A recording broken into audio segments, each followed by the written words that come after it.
guys, it's ProdigyRex back with another video, and today we will be reading Lunch Money Chapter 4. This chapter is called Units. Let's begin. Standing in the cafeteria line, Greg opened his red pencil case. He counted once and then he counted again just to be sure. Then he grinned. There were only 13 left. Sweet, that means I sold 17 units. That's what Greg called the comic books he had been selling, units. And some 17 units before lunch, which had been new sales record. Greg's comic books weren't the kind for sale at regular stores. Regular comic books were sort of tall, also a little floppy, not Greg's. Greg's comic books were about the size of a credit card, but they could stand on one all by themselves. They were only 16 pages long, and he could fit about 50 of them into his pencil case. These comic books were short and sturdy. That's why they called them Chunky Comics. Greg loved that name. He had chosen it himself.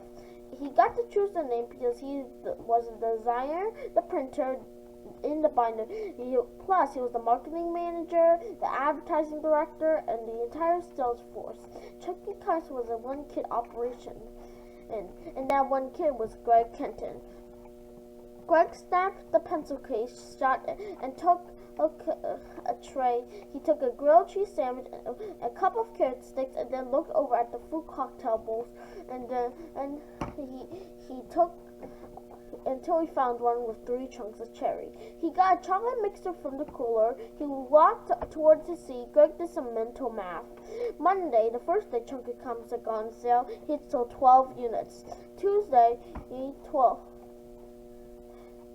15 units. Wednesday, 18 units. Today, Thursday, he had already sold 17 units before lunch. So 62 units since Monday morning. Each little book sold for 25 cents. So up to the mid sale for September 12th was $15.50.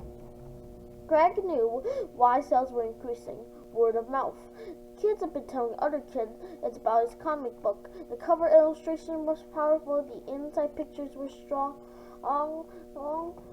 The title was Creon, Return of the Hunter, and it was Volume 1, Number 1, the very first of Chunky Comics. So it made it a collector's item. Greg sat down at his regular lunch table next to Ted Kendall. Ted nodded and said hi, but Greg didn't hear him. Greg picked up a sandwich and took a big bite. He chewed the warm bread and soft cheese, but he didn't taste a thing. Greg was still thinking about sales. $15.50 in 3.5 days. Not so hot. Greg set a sales goal for this first week, $25, which meant he had to sell 100 units. It looked like he would fall short. It'll look like it'd fall short. Wait, where'd it go? Yeah, okay. Looks like he would fall short. Greg set a sales record for the first week. $25, which meant he had to sell 100 units. It looks like he was going to fall short. The idea of making and selling comic books had hit him crack over the head from Superman himself. It made perfect sense. Candy and Gum was against school rules, and the tiny toys were boring and also against school rules. But how could it go wrong with selling real books? School was all about books and reading. True, reading a comic book wasn't exactly the same as reading a regular book, but still there was a rack of comic books right down in the kids section at the public library downtown, and there's some new graphic novels too. Comic books had always been a part of Greg's life forever, mostly because of his dad's collection.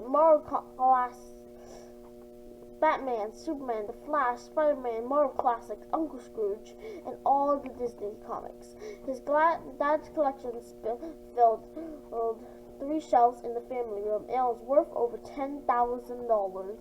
Once Greg showed how he could take care of the comic books, he had been allowed to read them all he wanted. Greg had even bought a few collectible comics of his own, mostly new ones that weren't very expensive. It was his love of comic books that first got Greg interested in drawing. Comic books led Greg to books How to Draw Comic Book Villains. You can draw superheroes, make your own comic book art, and draw the monsters we love to hate.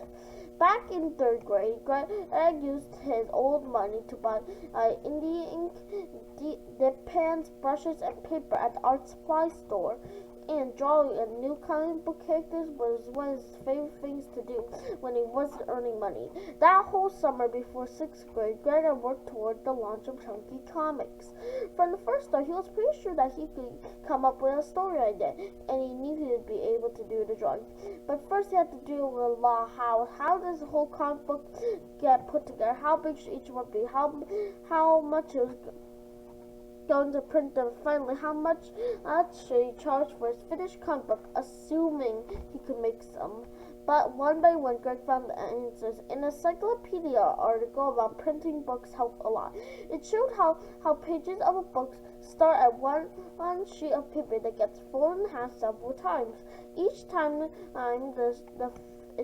it is folded, the number of pages is doubled. So Greg took a page of regular sized letter paper and folded it in half 3 times the way it's shown in the encyclopedia.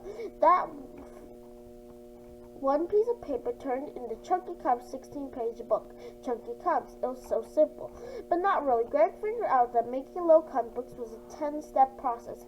First, write the story that could be told on 12 to 14 mini comic book pages. Sketch, draw, ink, and letter all 16 mini pages, which include the back and front covers.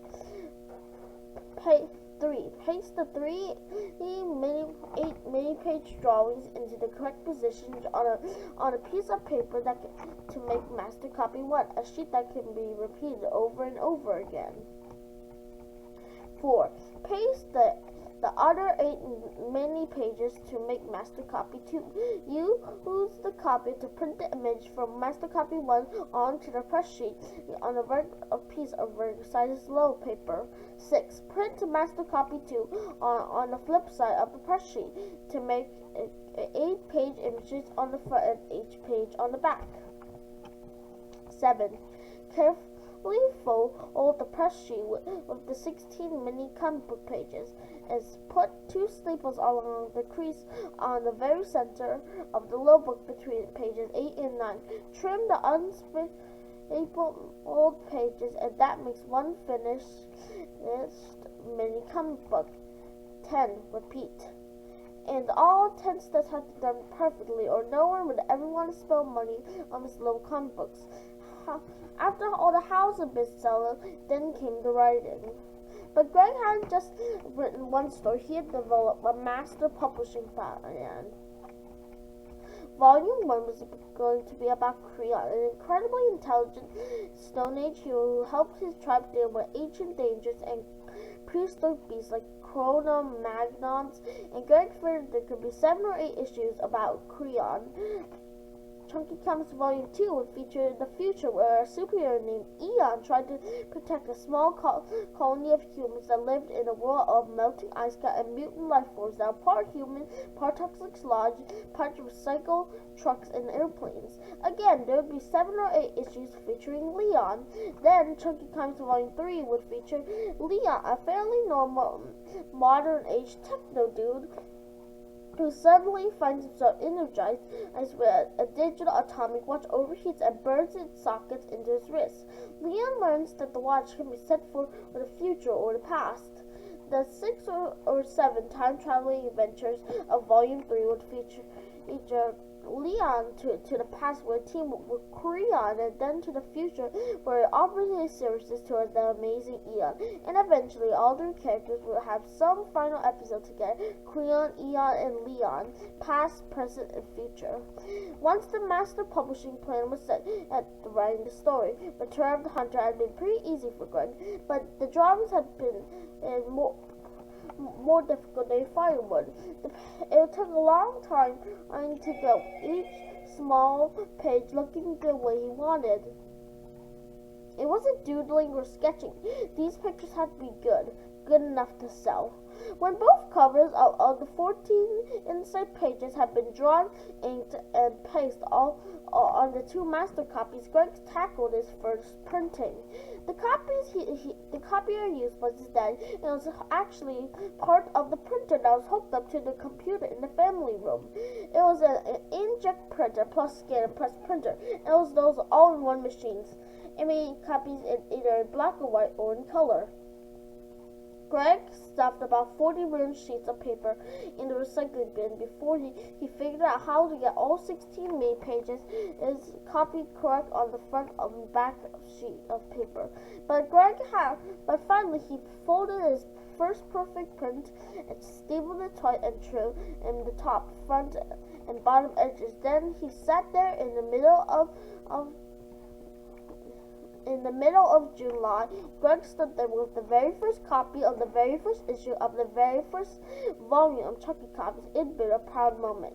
Greg done some record keeping along the way. He had added up his time and learned some bad news. It took him over 60 hours to make that very first comic book.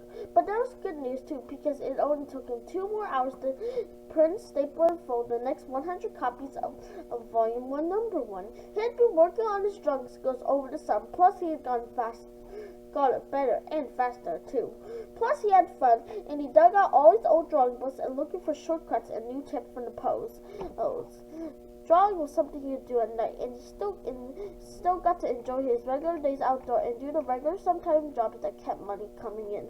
Drawing and inking pages for the next 2 comic books had only taken him about 20 hours each, 9 to 11 hours each, and by the time school began in September, Greg had the master copy pages for all the next crayon issues and all put together and ready to print.